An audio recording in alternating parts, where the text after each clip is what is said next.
Hello and welcome to the latest innovation in teaching technology, also known as me just trying this out and seeing if it works.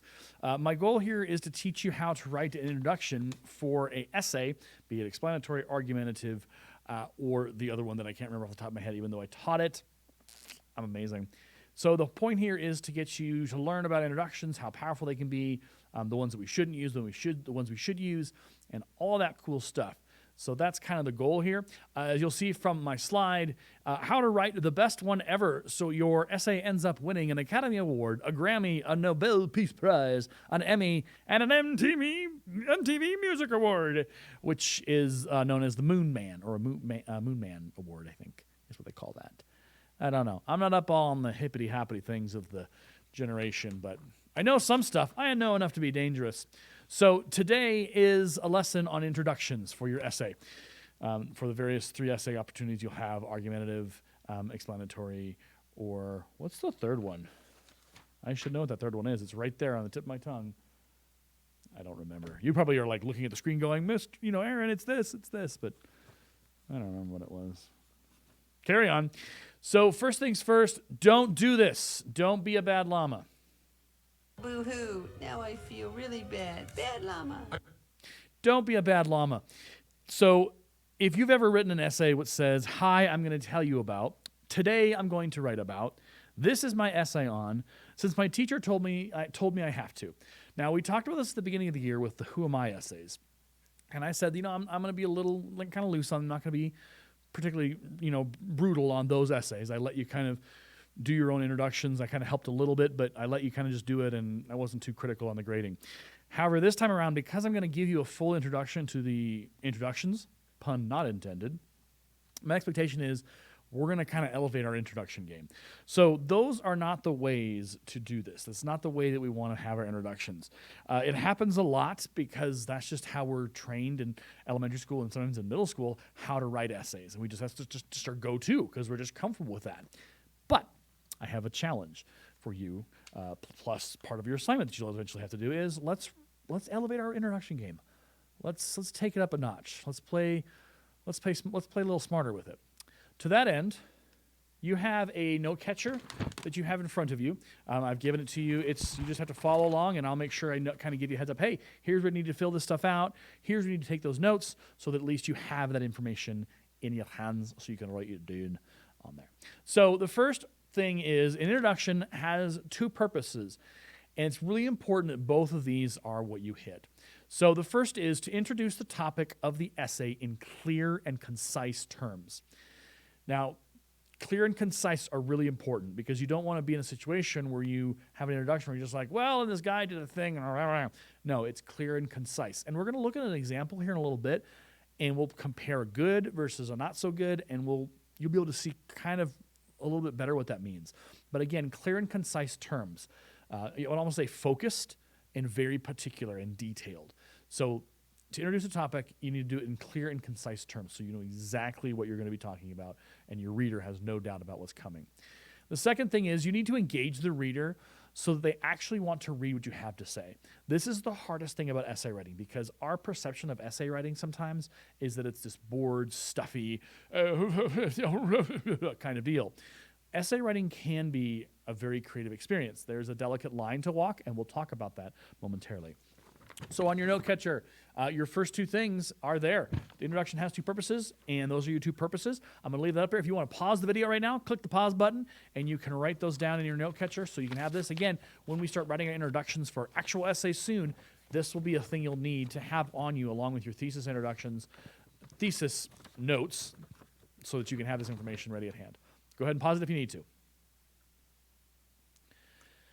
So there's another thing about writing is sometimes students will focus on doing the first thing, which was the first kind of thing we talked about, but then completely forgetting the second part, which is hooking in the reader and being a little creative in our introductions. We don't want to be too clinical. We don't want to be too proper and so straightforward, but we also don't want to be too loosey-goosey and just do whatever the heck we want. We want to be finding that middle line and that middle kind of walking when the pendulum swings back and forth, kind of making sure that we stay somewhere in the middle. We don't go too crazy. We don't go too conservative in our writing. We want to make sure we find that middle ground and walk it very carefully. Remember, you are writing to, make sure as you're writing to remember your audience, they're reading your essay. Don't make it a dry desert of boring. It's hard sometimes with essays not to avoid that dry desert of boring because we have to write in academic language. And academic language is not how we talk to each other on a daily basis. It's sometimes we have to write in an elevated language. But it doesn't mean you can't have a little fun and be creative as you write. Remember to engage your readers with strong word choice. It shows your planning, your focus, and your passion as a writer. When we start to kind of put our essays together with outlines, this is where you're going to start to think about, okay, what kind of word choice am I going to do with these paragraphs? And that's going to be a very big part of your planning as you plan your essays, because word choice is what can win the day on top of making a good argument with good evidence. If you have the good word choice, you can really have a strong essay. It's the same thing with speeches. When we see presidents making speeches or people who are, luminaries or historical figures, their speeches are lauded, are applauded, are worshipped because their speeches have particular word choices in what they say. And that's the power of words, both in essay form and in oral form as well. So here's an example of a not so great introduction. Now, you might look at this in a moment and go, hey, Aaron, this looks great. What's wrong with it? Why are you all excited about it? Why are you bagging on it? I'll show you as we go through.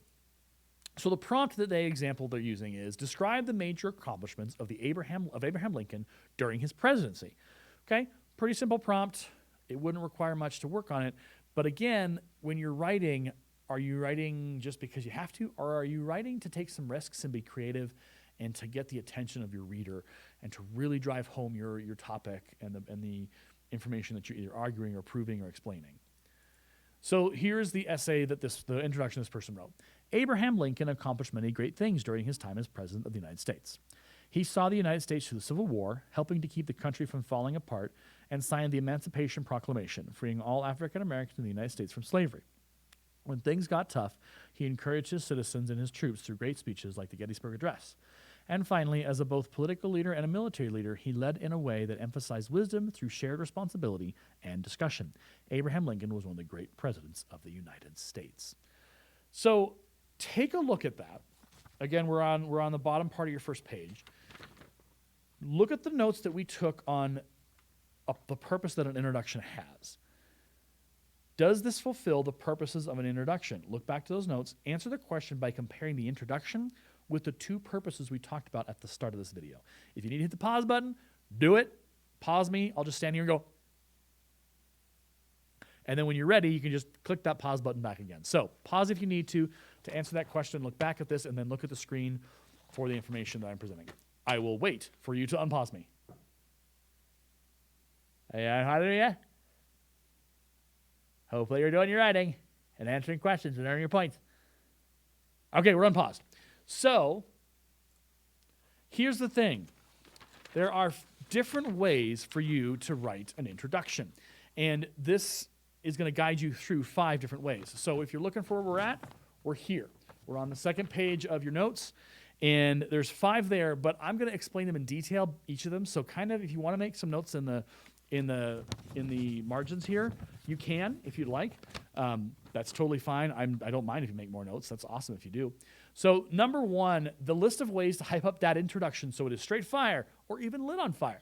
Metaphorically, of course, we don't want to light anything on fire or any of those kind of things. But metaphorically, get in your introduction so it is straight the business, as they would say, or they used to say. I'm not up on the hippity the hop of the days these days, but that's what I got. So number 1, start with a thought-provoking quotation. But here's the thing about starting with a thought-provoking quotation. And again, if you're wondering, number 1, as right here, start with a thought-provoking quotation. It can be very effective to begin with a direct quotation from a relevant source on your topic. So if we were thinking about Abraham Lincoln, maybe finding something he said that was really resounding and was very topical on his presidency. You might want to look for that. Again, it has to be relevant. It shouldn't just be an offhand conversation that they had or a quotation that you think is really cool. It needs to be very relevant to your topic that you're discussing. It needs to bring up key ideas, or perhaps it even presents controversial opinions.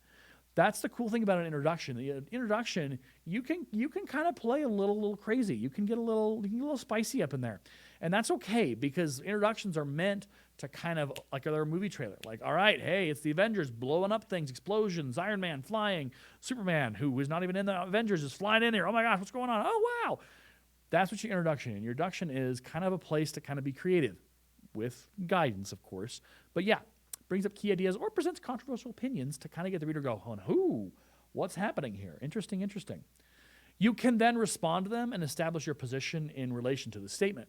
So if you have a thought-provoking quote, then in the rest of your essay, as you present your argument or your evidence or your explanatory or whatever, you can then engage with that quote throughout the essay and refer back to it as it ties in with your topic and your arguments and your claims and all those other things. So the nice thing about an introduction is if you can weave what you start with the introduction, weave it through the rest of your paper through to the conclusion, it makes for a really strong paper, and you can really do some great work. Be certain the quotation you choose directly relates to your chosen topic. It's kind of what I said at the top of this section is really important that that quote hits the topic right where it needs to, okay? So now we're going to head to number 2. Number 2 is start with a thought-provoking question. You wonder where we're at? We're at number 2 on what are the 5 ways you can write an introduction. Start with a thought-provoking question. Now, here's the thing about this, though, and I want you to listen very carefully. Opening essays with questions is dangerous. They only work if the question causes your reader to genuinely wonder. Like rhetorical questions, they're not really the thing. The rhetorical question is like, oh, I just want you to think in your head and whatever, just rhetorical. But a genuine question that makes your reader go, that's interesting. I hadn't thought about that. That is a powerful thing. And it's really, really important that you do that well. So the thought-provoking question one isn't used as much because the effectiveness of it, depending on what thought-provoking question you've composed, it's either going to hit or miss. And more often than not, they miss. Simplistic or obvious questions turn your reader off. They're going to just be like, well, dude, I don't want to read this. I'm out. And as your teacher who's going to be reading this, it's gonna challenge me to kind of find the good stuff in the essay. And I will look at your argument, I'll look at your introduction, and you'll be graded on that stuff. And I'll be like, well, you really didn't hit the purpose of the introduction, and you kind of went simple. You didn't elevate, you didn't challenge. And that's the thing. As writers, we need to challenge ourselves and kind of go big or go home, as they say. Try another approach unless you are absolutely sure that you have a question that really ties your essay to something personal for the reader or to some intriguing idea in the world. So again, it's if you can find a really great question and that it's going to be like a Babe Ruth home run, you're marking your shot and you're gonna ace it. Awesome. But be very careful with this one. This one's like Kryptonite and Superman. You a little sketchy. Okay? So now we're moving on to number 3. Number 3 is to tell a thought-provoking story. This is really cool because this can allow our writers, our creative writers, to kind of break out of the essay mold, if even just for one paragraph. So one approach is to tell a true story in close-up, intimate detail that directly relates to your topic. So for the Abraham Lincoln, it would be telling a story of maybe of him on the battle lines, or him in the White House, or him with his wife and the struggles of having to be a president's wife or something, and the president and Abraham Lincoln working through it with her. I don't know. That's a possibility. But it needs to be a true story in a close-up, intimate detail that directly relates. Again, word choice, directly relates. It's got to be connected. It's got to have a direct 100% connection. No side choices, no side quests, one strong connection. The other option is to craft a story around the factual details of your topic, and it helps to humanize it. It takes your reader into a personal human experience and of someone in a given situation related to your subject. So you can craft a story around the factual details, maybe kind of come up with a what-if situation of what was happening or what you think happened or something like that.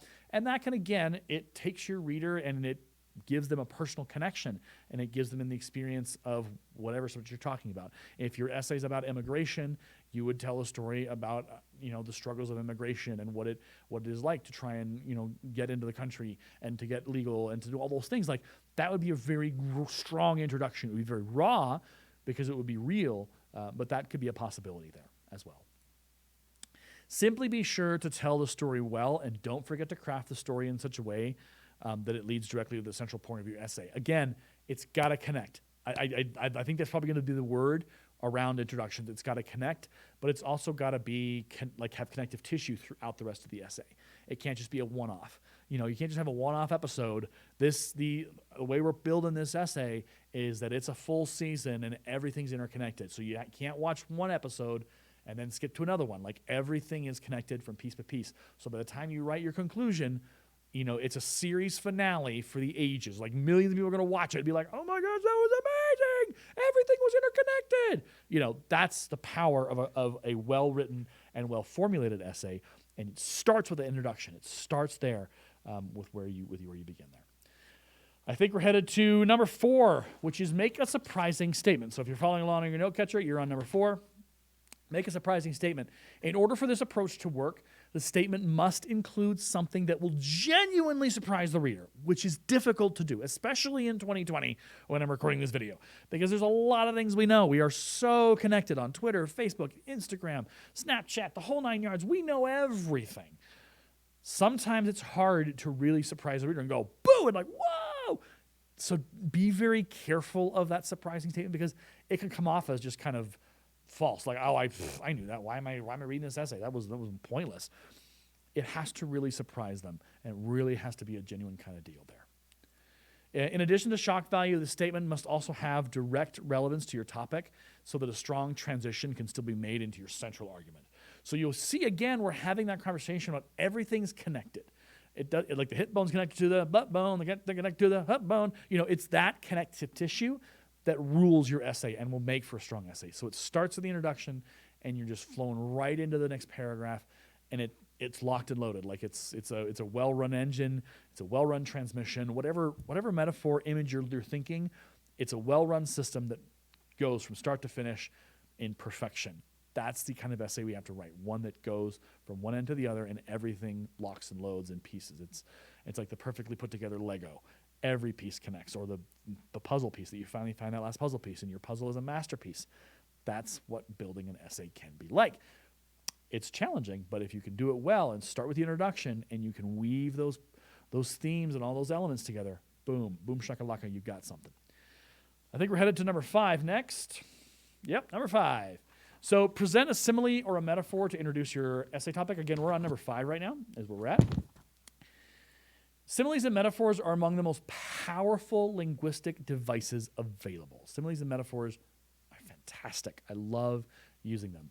The trick is to use them well to be sure that the nature of the symbol you use shares a great deal in common with the subtleties of the topic you're discussing. When we talk about subtleties, we're talking about like it shouldn't be a black and white. It should kind of perk up the reader, being like, "Ooh, what is this metaphor referring to? It sounds familiar. I wonder." And then when they get to that first paragraph, second paragraph, and by the time they get to the conclusion, you've brought them full circle with a simile or the metaphor or the imagery of the symbol. And they, at the end, by the time they get to the conclusion, they go, "Oh, wow, that was amazing." Again, that idea of it's a full television series, pilot, mid-series show, series finale, everything is written and connected. There's no plot holes. It is a perfect from start to finish, like 10 out of 10 on Rotten Tomatoes kind of deal. So the subtleties is that it's not just black and white. It's kind of under the surface, like the reader's having to dig a little, and that can make it really exciting. The broader and more specific these connections are, the stronger its linguistic power. So again, if you have questions about this, if you're like, "Hey, I'm trying this," or "I'm not sure quite how to do that," put that hand up and be like, "Hey, Aaron, what do we do? How can I do this? How can I use a metaphor or simile within what I'm writing for my essay?" And I'll be like, "Okay, cool. Let's dig in. Let's examine that." And I'll be happy to work on that with you. Okay? The very best way to use a simile or a metaphor in an essay is to introduce it within the opening paragraph. Again, what I was saying is you start at the beginning, you have it all here, and then you start to assemble the connections in those paragraphs with those claims and that evidence.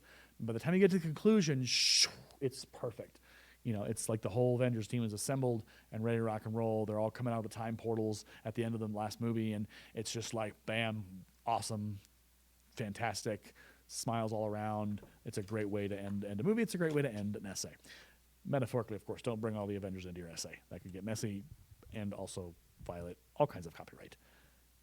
Important safety tip there.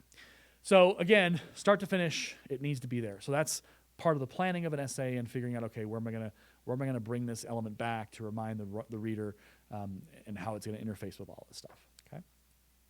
Then continue to weave the connections between the symbol and the subject throughout the entire essay. Again, I'm saying all this right now, but it's also on their notes there.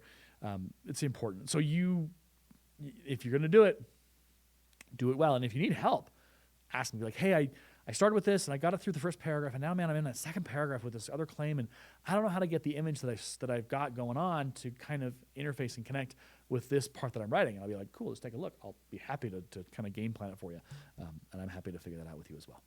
Okay. Eventually bringing the idea back together in a conclusion, which we're going to talk about this later this week in a later video, to create a circular structure to the writing. Again, it's all connected. There's no plot holes. There's no gas leaks on the space station. Everything has a connective tissue. There's no strands.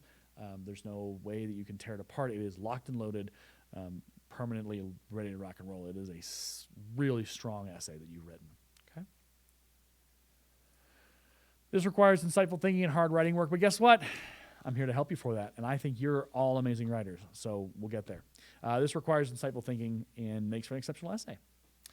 All right, we shall continue onwards into our thing. You're going to take a pause here, and the question you're going to answer is on the second page, I believe, where it says, of the 5 presented, which is one that you would prefer to use in a future essay? Why? What is it about this particular format that you like? So go ahead and take a pause me, and answer that question, and we'll pick back up here in just a moment. Pause me, please. Okay, so now you've unpaused me and you've hopefully answered that question. There's a couple things. A colorful and engaging opening story is all well and good, but it is worthless if it does not lead into a straight and clear statement of your thesis. So the introduction, remember, when we're talking about the formats and pieces of this puzzle, the introduction comes first. Then you throw in that thesis. And we worked on that thesis, remember the Calvin and Hobbes stuff? That is also a part of that introductory paragraph, but it comes at the end. Remember when we did those notes, it said traditionally the thesis comes at the end. So the introduction is the trailer. That thesis is like the last 5 seconds of the beginning of the episode, and it's like dun dun dun dun, and then the title credits roll, and we're in and on. So again, that introduction and then the thesis, but it has to be connected. Again, everything has to connect. So that lovely, beautiful masterpiece of an introduction, it can't just drop off into this thesis that's just kind of like bleh. It all has to work together.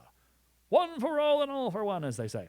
So keep that in mind. A colorful, engaging opening story is well and good, but you gotta make sure it connects. It's gotta be, the puzzle has to fit. You can't have extraneous puzzle pieces that just don't go anywhere. Everything's gotta be fit perfectly. Okay, a couple things. Remember that the audience is always right, particularly if your audience is a teacher. That's me. It is essential that you check with your instructor before trying anything too crazy or creative. I'm happy to hear it. Like if you're like, hey, I want to try this crazy thing, I want to take a risk, and you run it by me and you say, what do you think? And if I'm like, cool, let's try it, let's see what happens, we can go for it. Risk is a part of being a writer. You should be absolutely willing and able and excited and have that courage and strength to take that risk as a writer. Nobody's a perfect writer. Chief among me. I'm 38 years old at the time of this recording. I'm still learning how to be a good writer. Creativity in an academic essay only works when it functions within the expectations of your professor or teacher, so be very careful. So for me, again, I said the introduction is where you can go crazy, but we start writing those evidentiary paragraphs and we start giving evidence and information, we still have to use the academic language. And I'll kind of walk you through that in the coming videos as well. Open with a creative hook that leads directly to your thesis statement. Kind of what we talked about before is you can have a crazy, fun, creative hook that pulls your reader, but it's got to go in with that thesis. All right, that's the only image I have in my head of that. That's why I keep doing it. Do not get lost in the creativity. I'm a creative writer. I have this problem. Don't be like, wah, crazy time. Pump your brakes. Take a breath and go, okay, got to get back to writing an actual academic essay for this thing. Making an essay interesting to read can be immensely valuable, but you should never lose sight of the fact that you are writing an essay. Certain points must be clearly made, and certain details must be directly addressed. You can't ignore the academic part of the essay. So keep that in your mind as you're starting to think about how this is going to work and what you're going to do. Be mindful of the fun you can have, but that there is that part of being kind of in that academic setting. So we have that balance. Again, we can't be too crazy and creative, but We also can't be too stuck up and like stuck in our academic language. We got to find a happy medium in the middle of the road somewhere. Okay? Be clear on what they are and check for them. So check for your details, check for your stuff. Okay? Pretty simple. You need to answer now 2 questions. What do you need to remember about the audience as reading your paper? And what do you need to know about being creative in your essay? Why is this important? That is the 2 questions on page 2. And then, so pause me, answer those questions, and then we shall continue momentarily. So pause me.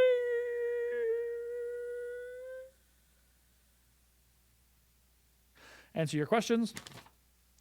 And now we're going to take a look at a reworked introductory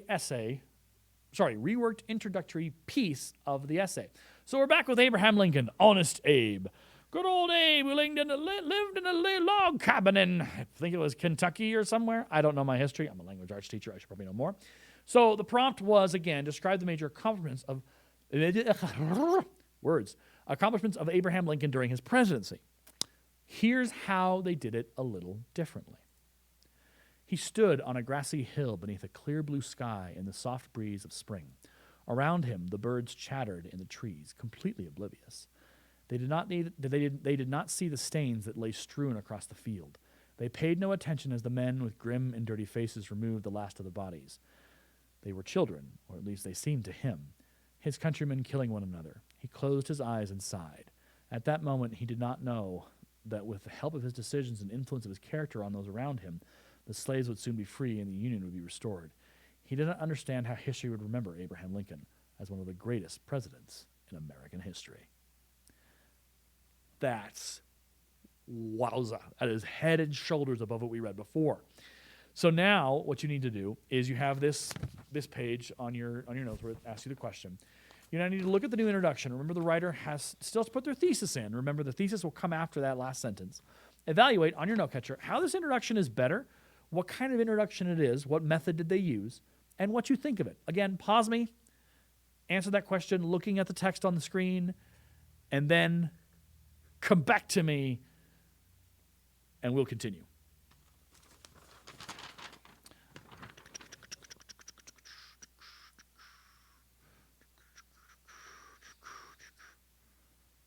I think that's it. Okay, super cool. So that's all there is for that. Now it's your turn. Now that we've done this and we've walked through this, you've taken some notes, your last task, whew, that's a hard one, it's a tongue twister. Now it's your turn. Grab a Calvin and Hobbes book. Most of the classes chose an explanatory or expository essay when we were working on our thesis. Now you're going to build the introduction for your Calvin and Hobbes thesis. Look at the thesis that we made when I should have handed you back your notes. Look back in these notes at the 5 types of introductions you can write. Take some time looking through Calvin and Hobbes. Have a try at writing a rough draft introduction paragraph for our Calvin and Hobbes essay. Remember, your introduction needs to feed directly in to your thesis that we built. So again, grab your thesis notes. Here's your introduction notes, and spend some time working on this. It shouldn't be a couple of shouldn't be a couple of sentences. You saw what they did with the Abraham Lincoln one. You saw how in depth this was. Take some time and work on this. So get your book, grab a Calvin and Hobbes book, and start figuring out how would you write an introduction using the 5 methods that we talked about earlier to make an amazing essay. I look forward to seeing what you write and hope that this lesson has been helpful to you in gaining a better understanding of how introductions work.